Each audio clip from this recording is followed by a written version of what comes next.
Ustadz, apa hukumnya membawa anak balita ke dalam masjid saat sholat berjamaah?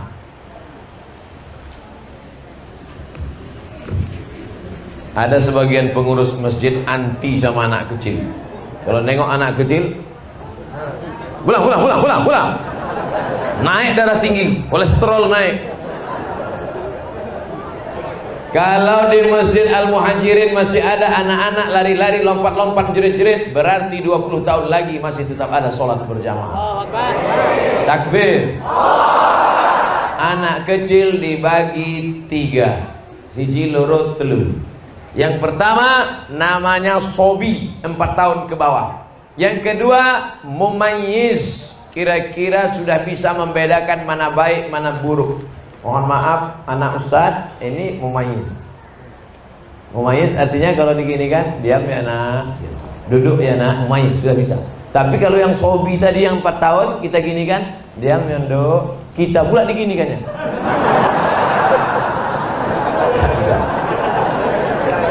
Yang ketiga amrod. Amrod hampir akil balik, jenggot hampir tumbuh, halus-halus. Amrod pakai dal bukan bot. Amrod kalau dot penyakit.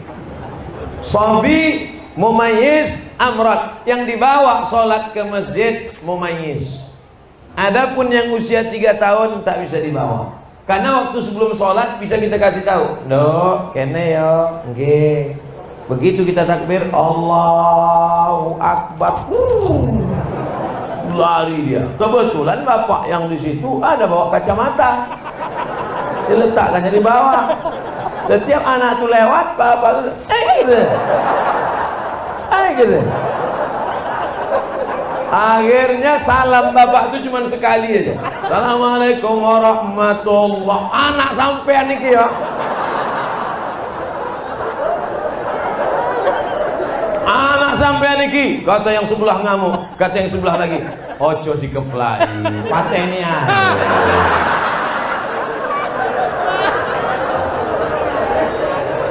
Oleh sebab itu maka yang di bawah itu yang mumayyiz. Saya sudah ceramah 70 menit, anak kita masih serius mendengar ceramah. Mudah-mudahan dijadikan Allah pemimpin lampu. Bayangkan, tahan dia dengar ceramah 70 menit. Kadang orang baru 15 menit. Ya anak kecil tahan 70 menit. Entah karena takut sama saya. Tengoknya suara Ustaz itu menggelegar. Ini kalau kita ngantuk gawat nih katanya. Rabbana hablana minas sholihin. Jadikan anak-anak kami anak-anak soleh-solehah. Ustadz, metode cepat hafal Quran itu gimana Pak Ustadz? Quran saya yang ingat dulu aja udah hilang. Dulu waktu di Al-Azhar kuliah, tahun pertama wajib hafal 2 juz, tahun kedua 2 juz, tahun ketiga 2 juz, tahun keempat 2 juz, mata kuliah 13. Kalau nggak lulus 13 mata kuliah, naik bawa 1. Kalau nggak lulus 3 mata kuliah, potong beasiswa 25%.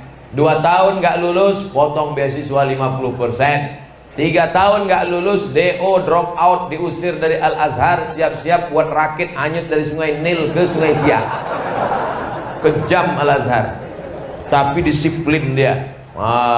Pendidikan baik. Nyontek nggak boleh. Kalau ketangkap nyontek langsung dicabut visa 1 tahun, dipulangkan ke Indonesia. Begitu pulang saya jadi dosen, saya terapkan di kelas, jangan nyontek. Yang nyontek awas. Kata mahasiswa, sama bapak aja nggak boleh, yang lain boleh. Nah, dulu kami menghafal tuh karena takut nggak naik, takut nggak makan, takut nggak beasiswa, takut putus. Sebelum sholat subuh hafal 1 halaman. Sebelum sholat subuh, karena waktu itu kepala masih kosong, memori masih kuat. Sebelum sholat subuh hafal 1 halaman. Nanti diulang pada saat sholat qabliyah. Qabliyah zuhur, sholat zuhur, ba'diyah zuhur, qabliyah asar, qabliyah maghrib, ba'diyah maghrib, qabliyah isya, ba'diyah isya. Diulang dalam sholat. Setelah itu didengarkan ke teman, hafal sebelum subuh, diulang-ulang dalam sholat, didengarkan ke teman, namanya tasmi'. Bro, coba dengarkan bacaan saya. Yang keempat, ditulis di kertas. Karena sekali menulis di kertas sama dengan mengulang 10 kali. Karena nulis itu pelan. Itu yang kami pakai dulu. Apakah seorang ibu single mom? Ternyata di desa Semulijaya, ibu itu sendiri disebut single mom. Apakah peran seorang single mom untuk menggantikan, memberikan peran seorang ayah kepada putranya Pak Ustadz? Iso apa ora iso? Bisa nggak seorang ibu menggantikan peran seorang ayah? Bisa katanya. Langsung mereka jawab. Nabi Isa ada nggak ayahnya? Apakah Nabi Isa lalu kemudian nakal dan ketika ditangkap oleh polisi, kenapa kau nakal? Kurang kasih sayang. Nabi Ismail alaihissalam diantarkan Nabi Ibrahim ke kota Makkah al-Mukarramah. Setelah itu Ibrahim pulang ke Palestina. Artinya apa? Perempuan bisa membesarkan anaknya tanpa suami, tapi suami tak bisa membesarkan anaknya tanpa istri. Mana yang lebih hebat, laki-laki apa perempuan? Tengok, ngaku mereka. Tes, habis baterai. Artinya peran ini masing-masing mesti ada, tapi peran anak yang paling lama adalah dengan ibu. Karena dalam perut 9 bulan 10 hari perut siapa? Perut ibu. Yang menyusukan 2 tahun siapa? Ibu. Yang mengeluarkan meregang nyawa sampai dijahit siapa? Ibu. Adapun bapak peluk cium, kasih sayang, suruh ngurang bacaan. Makanya ibu sampai 3 kali ummuka, ummuka, ummuka, abuka. Karena ibu yang mengandung, melahirkan, menyusukan. Yang sempurna dapat kasih sayang ibu, dapat kasih sayang bapak, tapi yang lebih adalah ibu, ibu, ibu. Ini semua yang hebat-hebat ini, bapak bupati, wakil bupati, bapak sekda, alim ulama, semua laki-laki yang hebat ini keluar dari rahim ibu. Betul? Oleh sebab itu maka jangan pernah menyakiti ibu, karena perempuan adalah tempat kita membalas kasih sayang, mengharapkan turunnya rahmat Allah Subhanahu wa ta'ala. Bagaimana hukumnya bila kita ingin merehab masjid? Bagus. Apakah amal jariah yang membangun masjid pertama akan hilang? Ketika Masjid Nabawi tiangnya batang korma, atapnya pelepah korma, dindingnya labin tanah liat yang dijemur kering, dicetak 4, direnovasi oleh Sayyidina Utsman bin Affan. Abu Bakar, Umar, Utsman merenovasi pertama Masjid Nabawi. Lalu sahabat komplain, bagaimana dengan yang nyumbang tiangnya? Berarti putuslah pahalanya Utsman. Utsman langsung membacakan hadis yang dia pernah dengar dari Nabi SAW. Man bana masjidan, siapa yang bangun masjid, banallah mislahu baitan fil jannah, maka Allah sudah bangunkan untuk dia satu tempat dalam surga. Mana tahu nanti Masjid Al-Muhajirin masyarakatnya melimpah ruah, rumah ripah loh jenawi, tongkat dan batu jadi tanaman, melimpah ruah rezeki. Maka nanti masjid ini kita buat menjadi Islamic Center 2 tingkat insyaallah. Amin. Ada pondok tahfiz Qur'annya, ada tempat praktek dokternya, ada tempat kumpul anak mudanya. Apakah hilang pahala orang yang nyumbang dinding keramik? Tidak. Maka tetap mengalir. Kalaupun mau dijual atapnya, maka dijual duitnya tetap balik lagi ke masjid. Kalaupun dindingnya mau dihancurkan, dindingnya menjadi pondasi masjid atau ke masjid lain, tidak dibuang, tidak digunakan untuk sia-sia, karena dia adalah wakaf. Wakaf itu la yuba'u, tak boleh dijual, wala yuhabu, tak boleh dihibahkan, wala yurasu, tak boleh diwariskan, tapi wakaf kembali kepada wakaf. Makanya yang kemarin sudah nyumbang keramik, nggak perlu ditulis di situ keramik saya. Lalu ketika nanti ada direnovasi, nyari mana keramik saya, mana. Mudah-mudahan yang bangun masjid ini ikhlas, sudah dibangunkan tempatnya di surga.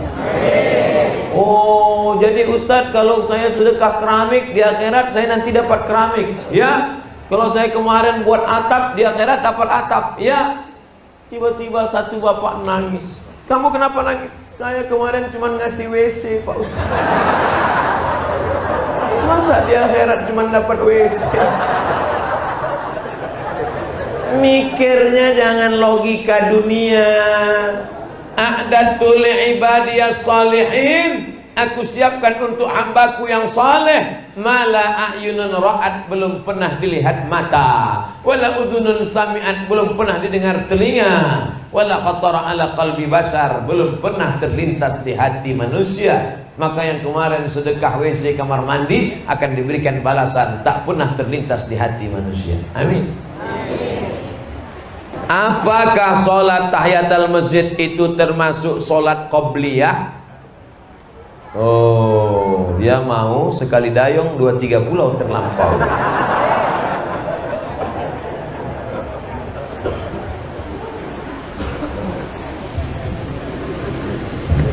Masuk masjid, tiba-tiba jam dinding masjid itu sudah memberi tanda 2 menit, 2 menit, 2 menit, 2 menit, kan ada jam yang gitu kan? Tinggal 2 menit, tinggal 2 menit, tinggal 2 menit, kata dia. Kita sholat qobliyah atau tahiyatul masjid?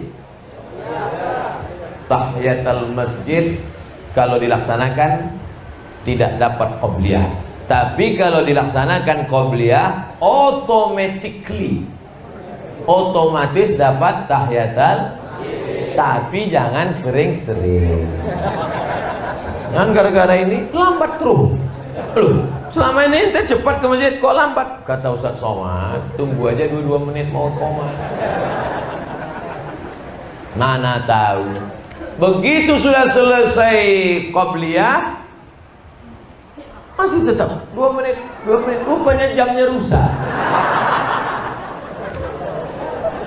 Rumusnya, kalau tahiyatul masjid tidak dapat qobliyah, tapi kalau qobliyah otomatis dapat tahiyatul.